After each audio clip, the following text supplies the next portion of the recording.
Our top story tonight, Interior Cabinet Secretary Dr. Fred Matiang'i has questioned the source of funding for some of the top politicians in the country a few months to the general election. Dr. Matiang'i says that money launderers are taking advantage of the campaign period to manipulate the electoral process, calling for a multi-agency approach in taming the vice. That's right, and Nancy Okware is the one who opens our coverage tonight with that report. Interior Cabinet Secretary Dr. Fred Matiang'i was in Naivasha for the annual National Conference on Criminal Justice Reforms.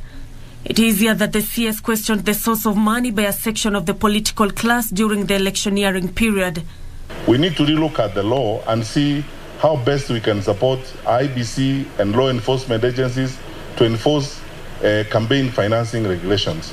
Because the amount of money being spent in the campaigns out here is incredible and totally crazy.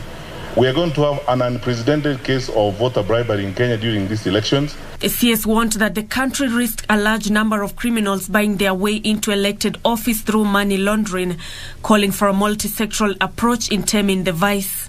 If we are not very careful as a country, we're going to launder into elective institutions drug dealers, criminals of unprecedented standards. They are all going to be in our elective institutions. And when they arrive there, you know what they are going to do in terms of compromising the integrity of those institutions, that we will end up with up to 40% of holders of elective office being very well-known and established wash dealers, or the people on Mr. Kinoti's radar are the leading candidates in some constituencies and in some areas. To secure the general election, the CS said at least 10,000 specialized officers had been mobilized and deployed under a multi-sectoral approach. IEBC Chairman Wafula Chebukati has assured Kenyans of free and fair elections, adding that the commission was set for the August 9th exercise.